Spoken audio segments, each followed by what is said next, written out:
Disclaimer. The material in this podcast is not to be taken as a replacement for therapeutic services. This is for entertainment purposes and represents the sole perspectives of the individuals involved.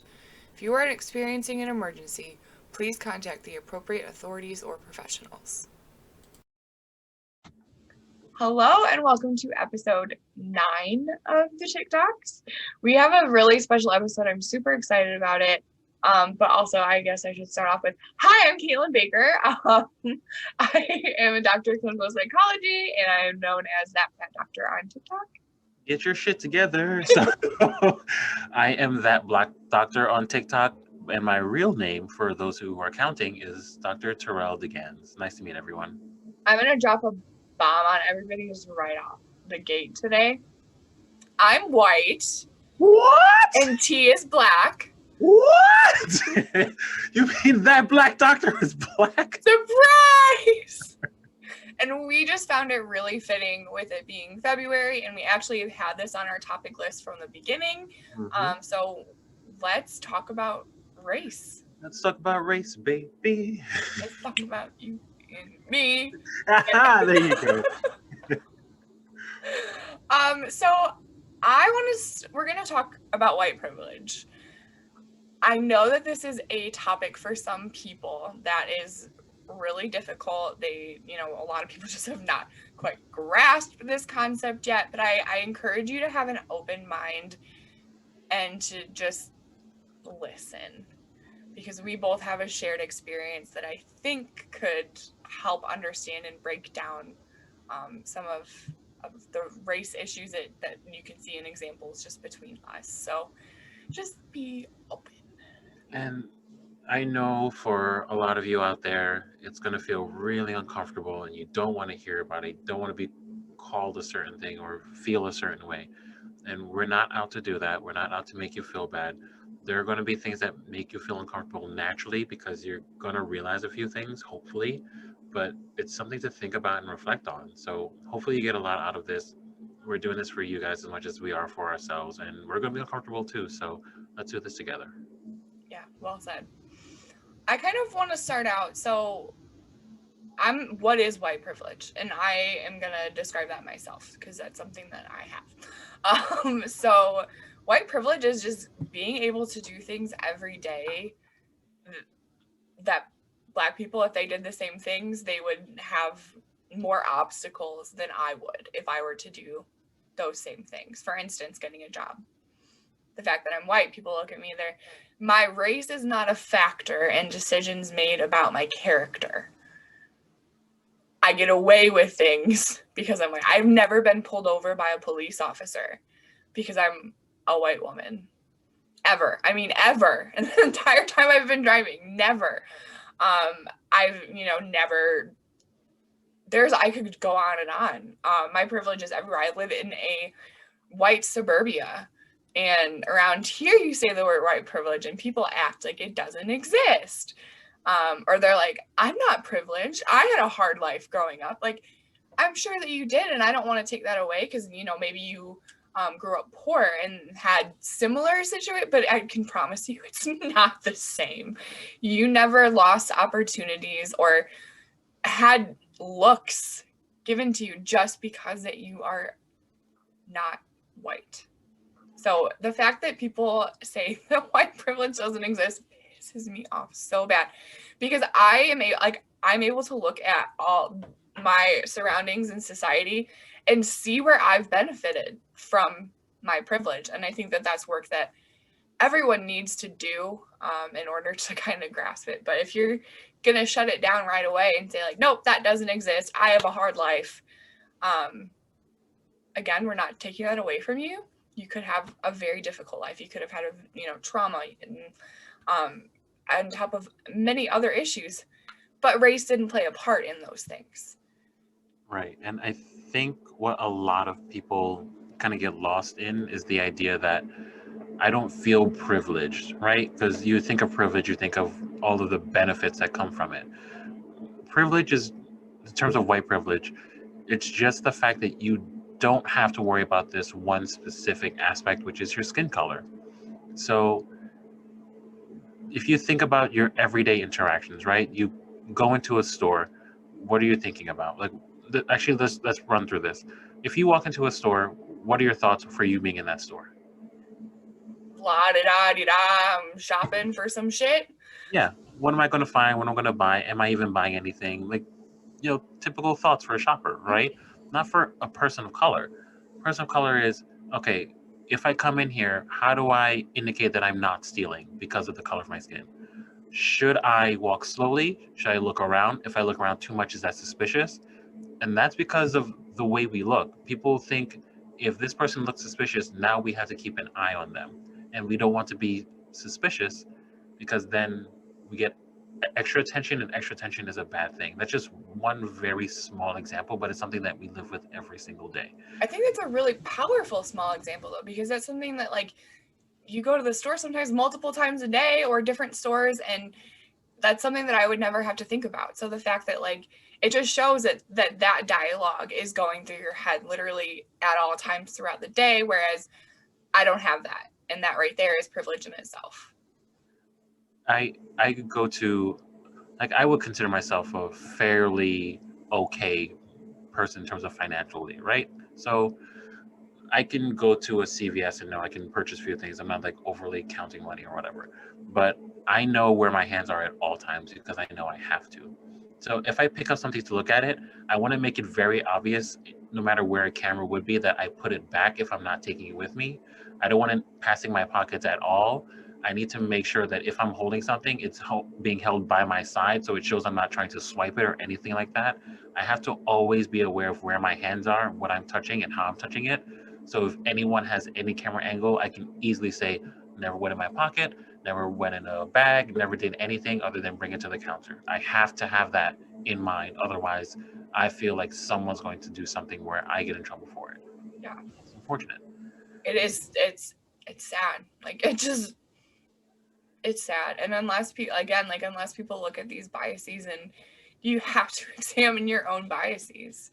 And identify the stereotypes that you hold in order to really kind of understand. And even if you think you understand, you still don't understand.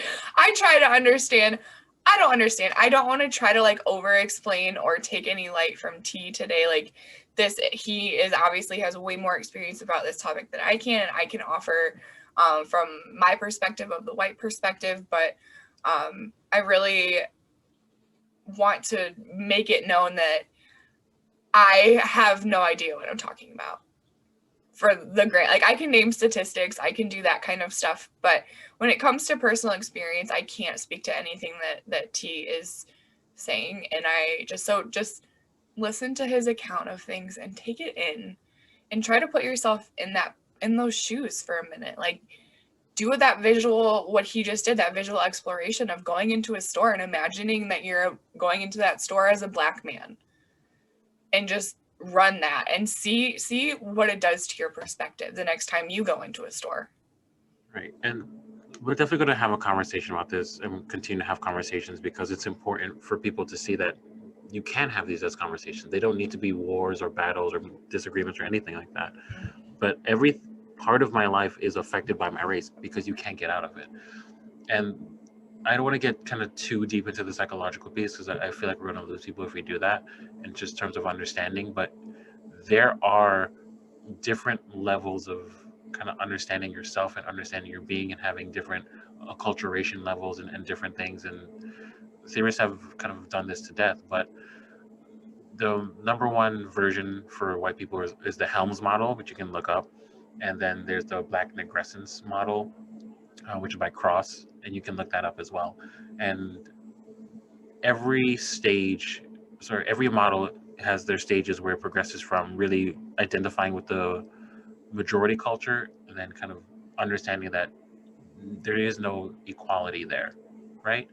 So if I look at the way society is structured just as a whole, it's made for a typical Caucasian person to the point where only recently, mind you, this is 2021 as of this podcast, only recently do they have band-aids that are the skin color of someone darker, of a darker complexion. the entire point of having band-aids is so when you get a cut, it looks like you don't have anything there because it matches your skin tone.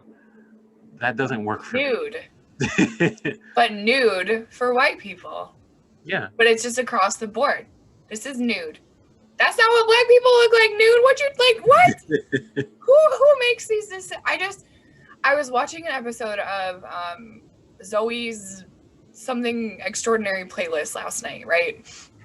And they had this episode where it was on race, and I was so excited. I was like, an actual episode where they're actually talking about the issues. The white person in the show was on the wrong side and was learning about all of this, and I was just like, yes, because that's a really popular show. So, but the fact that that's just happening in 2021 is like, what? How? And I want to share my personal experience of why I think that is, because I was someone who I was racist, like just straight up, no doubt about it. I was raised that way, but it wasn't overt racism. It was the microaggression type racism. And when I went to college, I had my world just completely opened to the way that things were. And it changed me. It shook me to my core. It changed everything that I knew about the world and about myself. And it hurt and it was painful. And I fought against it for a long time by like sharing, the typical things that you hear white people say. Like I mentioned earlier, like, I haven't had a perfect life either. And I don't think I've been, because I'm fat and I live in a fat body and I'm discriminated against because of that. So I just, all of those things, I was so resistant. And then I watched this movie in my multicultural class in grad school, and it was a conversation with Black men, white men. There were Asian men, and it was just, they had these conversations. There was one white man who just wasn't getting it, and I, in that situation, was that white man. And I heard all the things that people were saying to this man. I took it in, and I took it personally, and I put myself in that position, and I was like, something just clicked and I got it. And I still work on it. I still work on it every single fucking day. I'm still checking myself. I'm still checking my stereotypes. But I say all of that to say, like, you can think one way and change it. And who I was before, I sucked. And it doesn't define who I am today. So even if you're someone who's been stuck in some way of thinking for a very long time, again, be open to learning about how things actually are and listen to the experiences that Black people are telling you that they have had and take that as truth. And there are many people that think like we're above this, right? When you think you're done with the work, that's when you know you fucked up, right? So I'm going to give a few examples, but I'll start with this. One, I think a really good kind of social experiment type movie that is on Netflix is called Circle. Not The Circle, not the social whatever. It's a movie called Circle. And I love that. it's in 2015.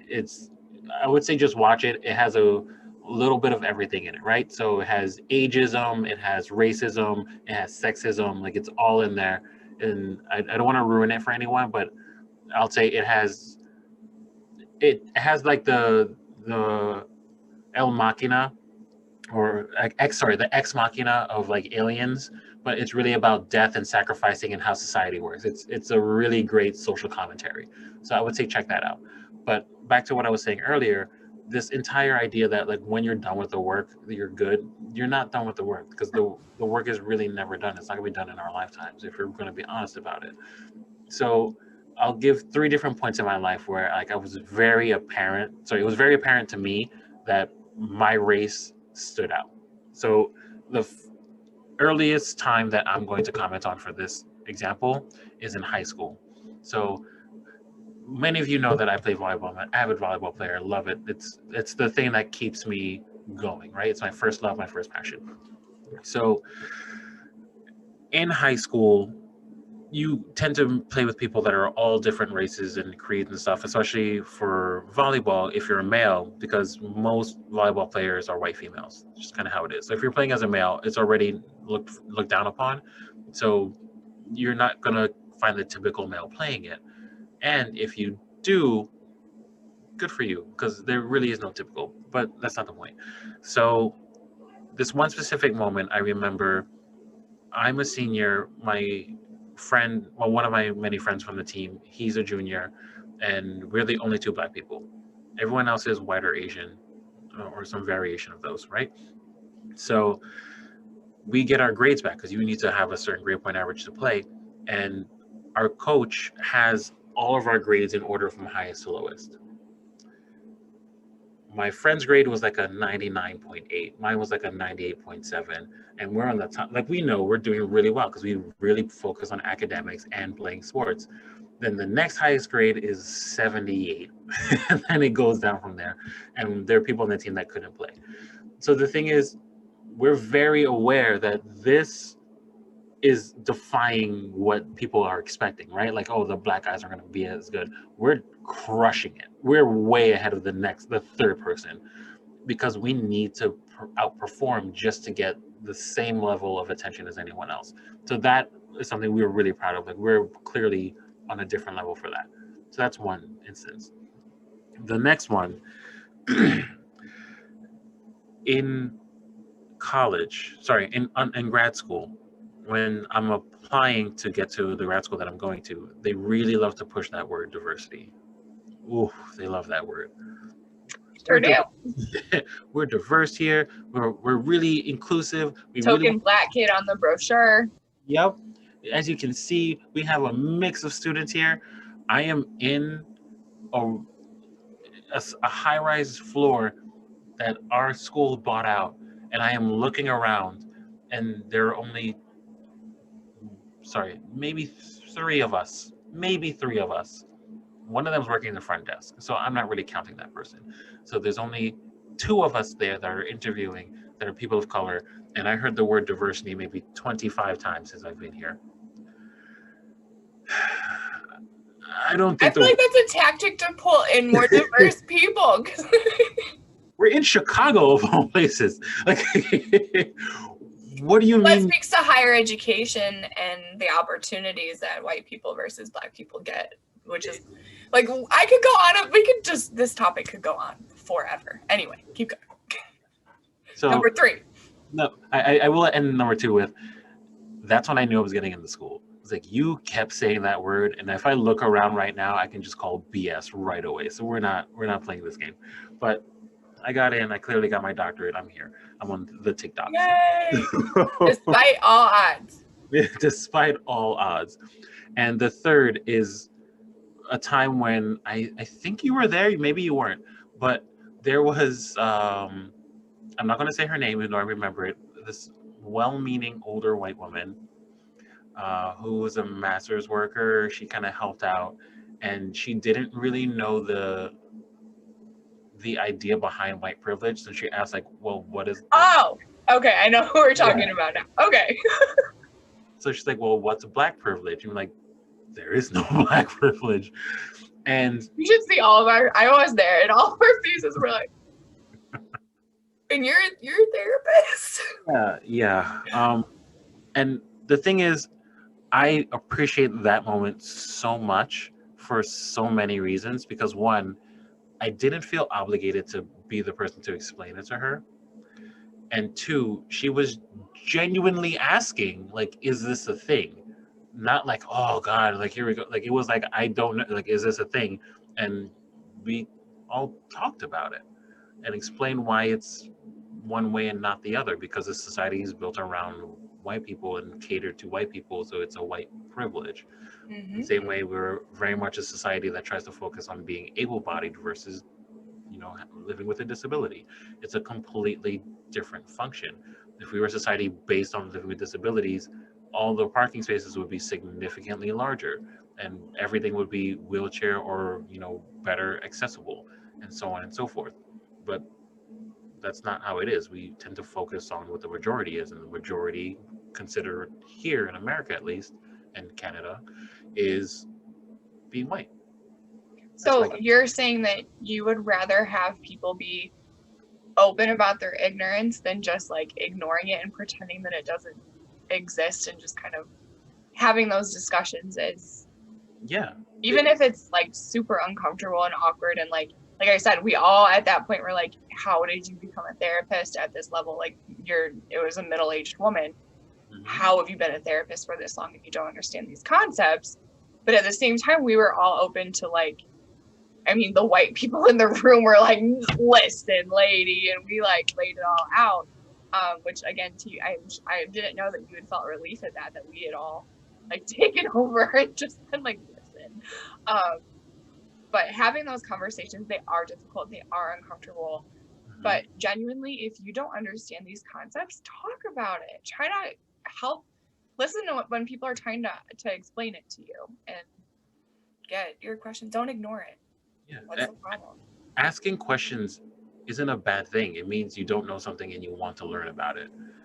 There are people that want you to learn about it. That's the whole point, so that you don't stay in that state of ignorance, because that's where all the negativity comes from, is not knowing. And I'm going to separate it so just kind of a little bit easier for some people to process. If I don't know, I might get into a pet peeve. Here we go. If I don't know you're supposed to turn on your turn signal when you switch lanes and you keep jumping in front of me, I'm real fucking pissed about it. But if you're like, well, what am I supposed to do? It's like, turn on your fucking turn signal so you can indicate that you're switching lanes. Oh, is that what you're supposed to do? Yes. Okay. And now you do is like, okay, well, you know what? So here's the thing. And oh god, I'm about to go on a That was tangent. such a good metaphor, though. It is. It is. But here's the thing. As a New Yorker, people drive like New Yorkers here, and like that's what you're supposed to do, right?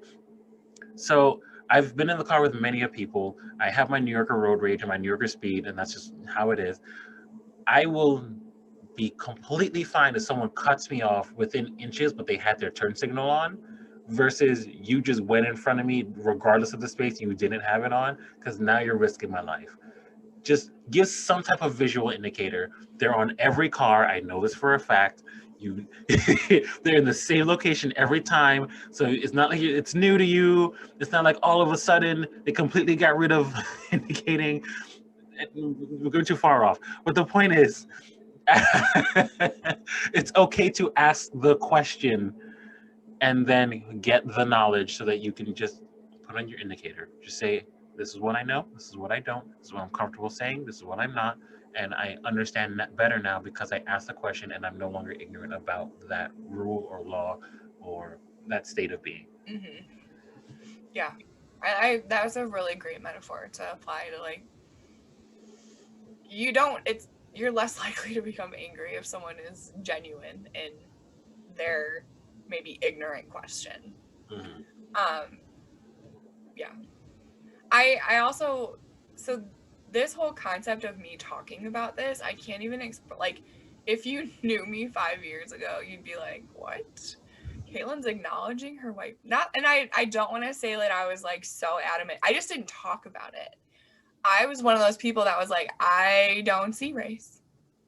I treat everybody the same, which like I genuinely, I try, but obviously there's so much implicit bias within me that that's not possible. But that's how I was. And the fact that I'm having this conversation with T openly, I'm super comfortable with it. I'm like, who am I? And I'm really just want to take a second to like not pat myself on the back because I still have a long way to go. But I just think that like people who knew me and who judged me and who rightfully so at that point of my life, I've worked on it. And if you're listening, I've worked on it and I'm still working on it.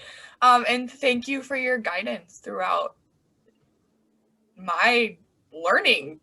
Because I asked a lot of dumb, ignorant questions at one point, and someone was there to answer them for me. So, yeah, there we go.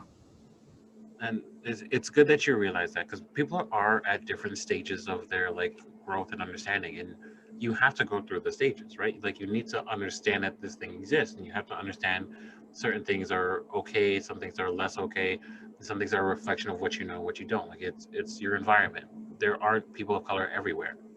That's for a lot of reasons. It's a lot of racist reasons if you really want to dig into it. I But kind of was wanting to go that direction. Like, why is society the way that it is? Why does this exist? And that's not something that's easy to answer. And it's something that's very just super complex. We can go into like the prison system. We can go into just so many different avenues. But I think it would be important for people to hear that because genuinely, I didn't know those things, so I'm assuming other people don't know them either unless they're studying it. So I was hoping we could maybe dive into some of that. I'm going to just touch on like 4 or 5 different topics at once. So you can jump in. Do it. The first thing that comes to mind in terms of like why. So here's the thing: if you have access to people of color, you're going to realize that they're people also, but they just experience things a little bit differently than you do, right? Of course. So I'll start with this: saying I don't see color is essentially the same thing as I don't see age, right? So if you're a 30-year-old, let's say Caucasian male, it's like, oh, I don't see color, it's fine, like I treat everyone the same. And then you say, look, here's my girlfriend, a 4-year-old white girl. I'm like, what the fuck? It's like, what? I don't see age either. It's the same thing. Like, you still have to see it. It That exists. was such an extreme example of 4-year-old. And I would yet, have went like super old, but nope. Do you went? no, because that's still legal. I need you to understand this hurts people. There's a reason I went that extreme. That is such a strong visual. But yes, continue. Yeah, I mean, like, I don't see age. She's still a person. I treat her like I would treat any grown woman. And you're like, what the fuck is your problem? That's why people get upset, because it's still something you should see. It's not to ignore. It's the fact that it exists and it affects how people are going to see you. You need to acknowledge that this is a thing. So that's the first thing that came to mind. And then after that is this whole idea of redlining, which I can only go so far into this before I just start going off on rants. So I'll say this: redlining is a process of literally limiting where people live so that they cannot afford to live there. They are not allowed to live there. They are kicked out of those neighborhoods. And if you even think about being in that neighborhood, everyone there will turn against you or move away, lowering the value of that neighborhood so that it's no longer worth living there. And it happens every single day in pretty much every city all over the place. And then the opposite of that, which is gentrification.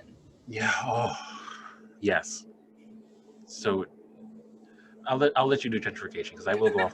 I feel myself going off on a rant. The best example that I like to give with gentrification is if you have ever seen The Unbreakable Kimmy Schmidt, where they live in a neighborhood. Are they in Brooklyn? I believe so, yeah. So it's like a typical and historically lower FCS area to live in New York. And it's a very diverse area because, as T was just saying, typically people of color live in areas that they're kind of outshadowed to. But this is a gentrification is what happens when white people start moving into these areas that they're not welcomed in, and they start opening these businesses and taking business away from the people who are already established in the neighborhood, and they drive prices up on all the buildings, and then it forces these people to move out of their neighborhoods and areas because we're like, oh, we're coming in now, we're taking this too. So it's happening on both scales of that. People are being forced together, and then we're coming in and taking that away too. So, and it doesn't just happen to Black people. That's why I said like those people, like in general. I mean like people. Those people. Those people, like people of color in general. We're gonna joke about this a little bit. So listen, if you look at any historical maps of the amount of land that a Native American had access to now, it's disgusting. It's disgusting.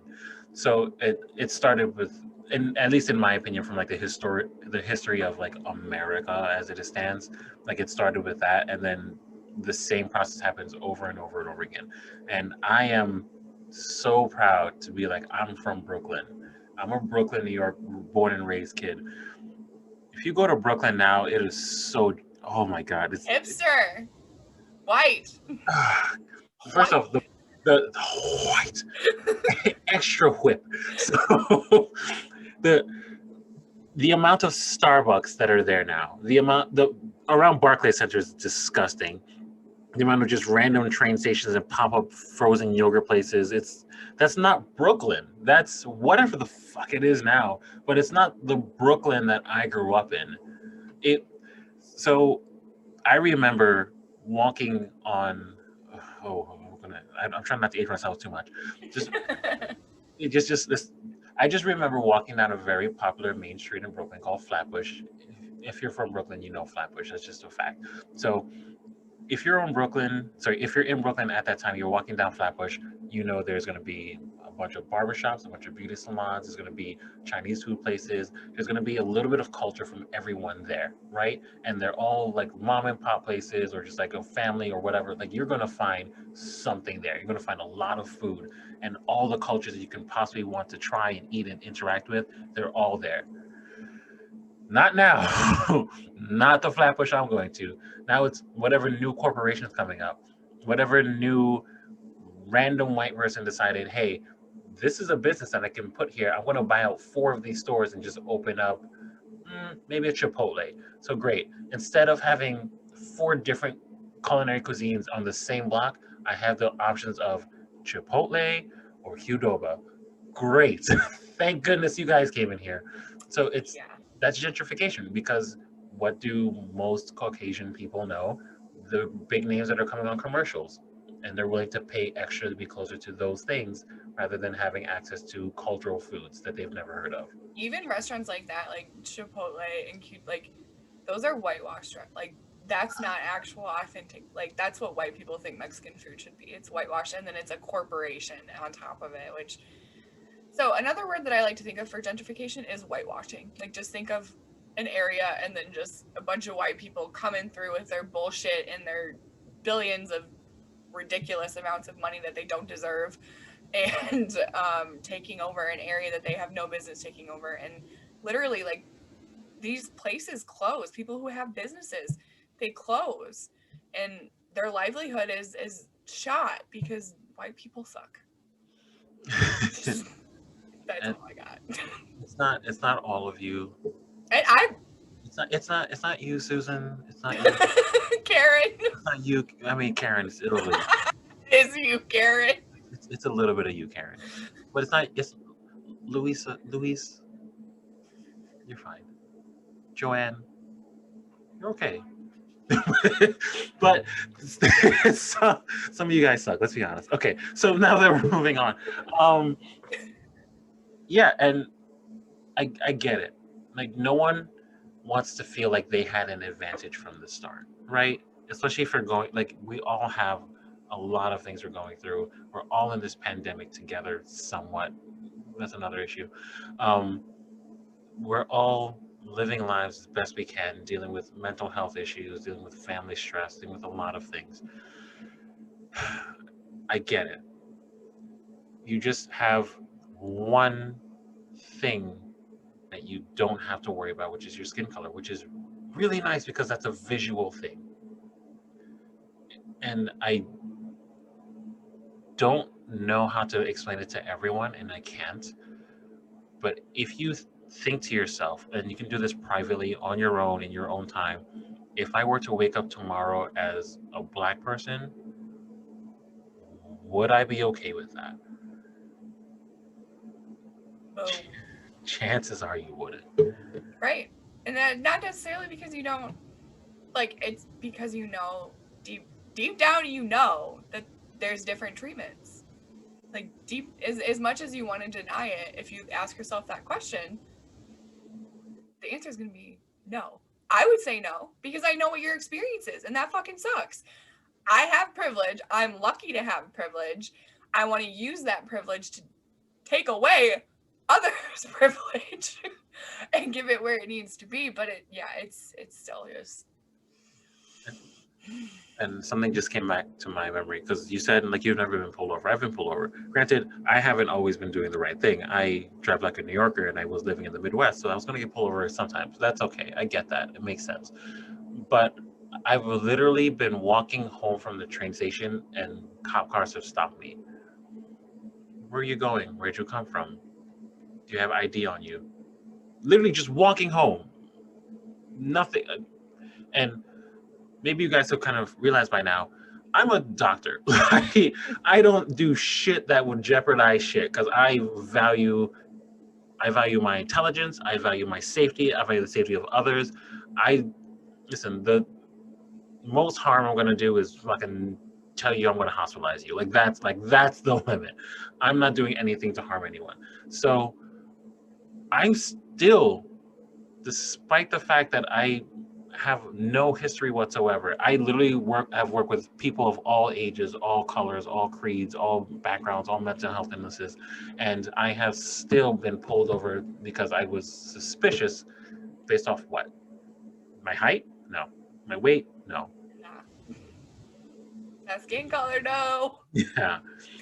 Hmm. I just, it's so frustrating that we are still here after all of these years. And I think it's important to look at why we're still here and what's kind of the reason. And that's another one of our topics that we had listed is politics and race. And it is all so connected, it'll blow your freaking minds. Because white people profit off of the way that the system is set up currently. For instance, the number of people incarcerated. Look at the statistics of the number of black people that are incarcerated compared to white people. Ridiculous. And then you look at their crimes. Ridiculous-er. However, now that prisons are privatized and able to bring in money for the more people that are incarcerated, and since black people are profiled as it is, guess who's being brought in ridiculous numbers for non-violent crimes the majority of the time based on their skin color, because again, white people get to profit off of that. Something you will hear a lot is, oh, if you weren't doing anything wrong, there's nothing to worry about. The issue with that argument is being black or any person of color is by definition by our society doing something wrong. Just being is doing something wrong by definition of our society. And if you look at the resources and the disparity of the resources, that is proof enough. So you don't have, in the very highly requested safe neighborhoods where you're going to find white people, let's be honest, if you think about it, in your gated communities, you're going to find predominantly white people. You're not going to find police on every corner. You're going to find grass and gardeners, and they're too busy in the black neighborhoods profiling people for no damn good reason. Yeah, and you feel this neighborhood safe, not because you see a cop everywhere, but you go to a neighborhood where you're going to see a higher police presence, and do you think that's safer? No. You know why? Because they're not there to protect and serve us. No. That's the issue. That is one of thousands and thousands many issues. But yeah, I think that that's a good place to start. So I want to share with y'all, when I was in grad school, we did this exercise and I found it to be very powerful, and I'm thinking it might help others as well.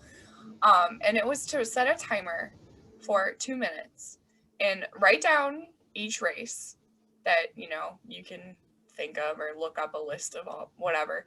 Write in 2 minutes all the stereotypes that you hold for each one of those groups, just off the top of your head, rattle them off, whatever you might have been told about them, like a joke that you've heard that you believe to be true, etc. Like black people jumping high, like that's a stereotype. And then you go through each one and you try to think about where you first heard that, why you hold that bias. Have you actually ever seen that to be true? If not, why do we hold that bias? And you go through one by one, and being just more aware of where things are coming from. And for most of the time, it's like, I heard that on a TV show. Why do I believe that to be true? It's on television. So that is an exercise that really helped me to first learn like where all of my biggest issues were and work on and tackle those first. I don't know if you have any suggestions or thoughts on that. I think that's a really good exercise to start with. Um, it definitely helps for people to see where these come from. And I'll be honest, Caribbean people, and for those of you that don't know, I come from a Caribbean family. My mother's from Trinidad and Tobago. Um, Caribbean people have biases too. We all have biases towards one another, but very few times do you get to really challenge that, right? So if you think of what biases you have towards any other person, whether it's their race, their height, their color, whatever, and thinking, oh, they're going to be good at this, they're going to be bad at this. They're mental shortcuts. They're there for a reason because you can't really stop to process every possibility for every person you come across. So it makes sense that that happens, but it Doesn't make it happens. okay. It doesn't make it okay. It happens to a fault. So I can come across this podcast, the one on YouTube, and say, oh, it's a black guy and a white person. They're probably just talking about like Oreos and shit. Like you know, just make a real random connections. Like I'm not interested in that, and move on. Which is it happens. Like you see someone, you're like, oh, I'm either really gonna like this person or I'm not. This person is really attractive or they're not. They're really annoying based on their look, or they're really smart, or they're really dumb, or they're really whatever. And you make that instant connection because it links to something you've seen in your history. You can do that with anything. But if you stop for a second, just a second to think about That's a fucked up thought. that's a fucked up thought. Why do I think that? What if I'm wrong? Just what if I'm wrong in this one case? What will I learn? And I have so many friends of different colors and backgrounds. And one of my closest friends, I remember that her saying this to me. She was like excited to introduce me to like more friends of her, sorry, more family members and stuff like that. And she told me that she wanted to apologize because the first thing she thought to explain me is, oh, well, T's like more like a white person. And she was like, what the fuck? Like, like, because I'm not more like a white person. I'm just educated, but that's considered to be a white standard, right? Being educated is a white standard. The way you talk, the way that you present yourself, the way that you dress. Yes, that is what people, yeah, I've heard that. I've heard that said about you, even. Uh-huh. And I can't change how people consume their knowledge of me or want to represent me in their mind. But if you just stop for a second to think like that's really not okay, that I think whiteness equals education and being proper. Well, there you go. That's one instance. I'm I was sure going that. to ask you, and I hope that it's appropriate to ask, and if not, just tell me to fuck off. Oh, yeah, just go fuck off now. Like, when you were like, have you ever felt the pressure that you need to assimilate into white culture to be accepted and be taken seriously, especially as a doctor? Like, do you feel like you can't be more in touch with some things that are more stereotypical just because you have to combat that idea in people's heads of you? So that's a really good question, and it's complicated to answer because it's kind of like a yes and a no, right? So the thing is, being a person of color, another thing that I have to learn is code switching. I speak like this most of the time, but it's because most of the situations I'm in, I have to speak like this. I speak very properly. I try to enunciate as much as I can, and I use fairly bigly words. So, Bigly. so the thing is, I don't always speak like this.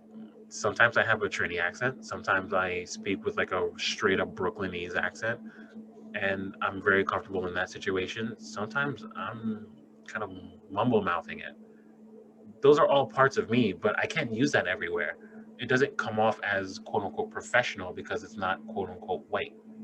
And that's what I need to do. Yeah. So in certain settings, I will speak in a certain way, but because I've done it for so long, I now consider it part of me. So in that sense, not really, but also I had to make it part of me for me to be taken seriously. So it's It's complicated. yes and no. It's yes and no, and Yeah. people learn to code switch all the time. Yeah, I know I do, but mine is more like when I'm talking to the younger generation. I'm like, bruh. And I can like switch that on real quick. Yeah. The problem though is also when white people code switch when they're talking to black people and trying to be like, "Yo, fam, what's poppin'?" Like, shut up, shut up. You don't talk like that. I can't tell you how many, and this happened this week. I can't tell you how many times I'm around people that casually use the N word because they don't know I'm there, and then all of a sudden that drops from their vocabulary once they realize I'm there. It's like, you were real fucking comfortable a second ago. Yeah, It happened this week. I spend a lot of time in different locations for like work and stuff like that. Um, See, this is another form of privilege where I'm like, that happened to you? Like this, it, like it, hap- it I wouldn't happens. think that. It's so regular. It's not even shocking to me. That's the thing, and there's so many instances I can go through where it's clearly a shift depending on if I'm in the room or not, or if anyone knows me or not. And I just have to get used to it because if I get angry about everything, I'm just never going to be happy again. And some people do, they take it personally. The thing is, I can't because then I fit another stereotype, which is the angry black man, right? I can't be the angry black man about everything. Yeah. So I have to just kind of pull back and just accept that there are parts of society that I can only change by my presence being there. So I'm not going to go too far into that, but point is, I hear that I'm like, you need to learn something, and I leave it at that. But there are situations where I have two bosses now because I work two jobs. But my primary boss, where I work full time, I'm not going to give his name yet because I still work here. But there will be a point where I'm like, guess what? So we'll get into like working for your unethical boss in a future episode. But one of the things that happened not too long ago, for those of you that remember, especially the younger generation, was you, if you had a social media, you were going to post like a black square. That's going to represent the idea that you really can't escape this idea of racism and race being a big issue. And people use social media to escape. So you're going to see black squares everywhere as a reminder, like, you are going to see this. This is going to be a part of your life. You can't get away from it. You have one day where you're basically just seeing black squares everywhere, but every day of our lives, we can't escape our race. It's something you have to deal with. It's going to be apparent for you. Which is So, privilege that you don't even have to talk about it or think exactly. about it. Exactly. So, our boss does what? He says, oh, well, in a group meeting, of course. Well, I thought about it and I didn't feel like I just want to pick sides. It's a, it's a message that you can't escape it. You can't escape the conversation, and you're saying, I just don't want to deal with it. But like picking sides assumes that one side is they're both Valid. Yeah. It's not a side. It's not a side thing. It's just, I know. It's just saying, hey, I can understand that race is something that is apparent and you have to consider. I can acknowledge that. Here's a black square for the day to say, we understand that. That's it.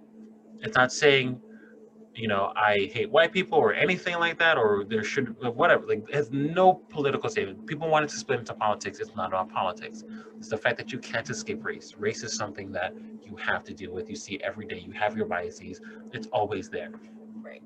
So that it just made me think of that argument with disabled bodies and invisible illnesses. Whereas, like in that case, I think that people can relate to that, and the same thing goes for living in a larger body. Like my insecurities are on my sleeve because you can visually see that. I'm not the like typical normal, and that on just some small scale is I'm kind of thinking what T is saying is that like I don't ever get to have skinny privilege because I'm not skinny, and that's visually available and free, and that's something that I have to think about all the time whenever I'm out.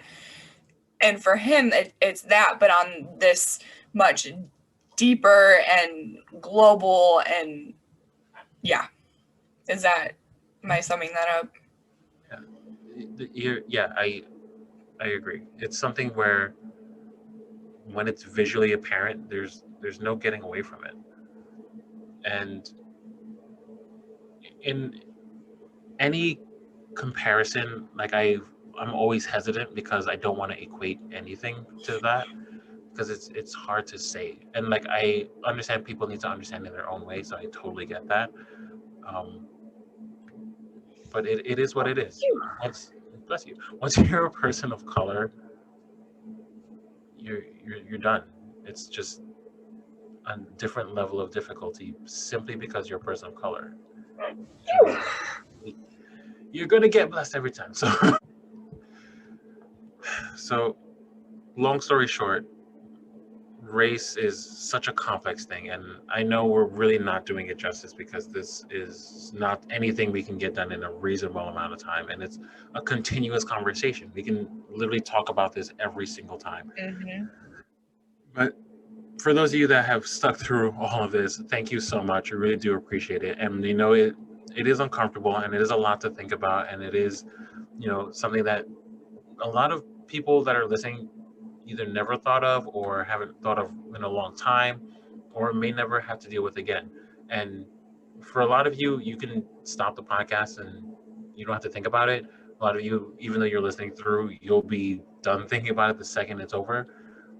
That's not a privilege that I have. I'm always going to have to think about my own race. So remember that. Just that. While watching things like this is a great step to owning privilege and being more culturally aware and Mhm. race aware, the work doesn't stop by just listening to these things. You need to have the conversations that T and I are having with people in your lives that maybe don't understand, or maybe you need to have that conversation with yourself and do some of the exercises that we talked about, or some of the introspective things that we've kind of mentioned to help you realize your own privilege and biases and all of that kind of stuff. So while we're so grateful that you listen and this is an amazing first step, it should not stop here. Agreed. Even though you have the option, unlike T, for it to stop here, it should not stop here. So That's what we got for you today, folks. Thank you so much for listening to our episode. As always, we appreciate your listening, your watching, however you're consuming the content. We really do appreciate everyone's hitting play and not hitting pause, not hitting stop.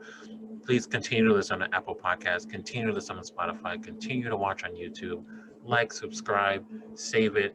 Everything counts. We really do appreciate all of our listeners. Follow us on TikTok. Once again, it's That Black Doctor, That Fat Doctor.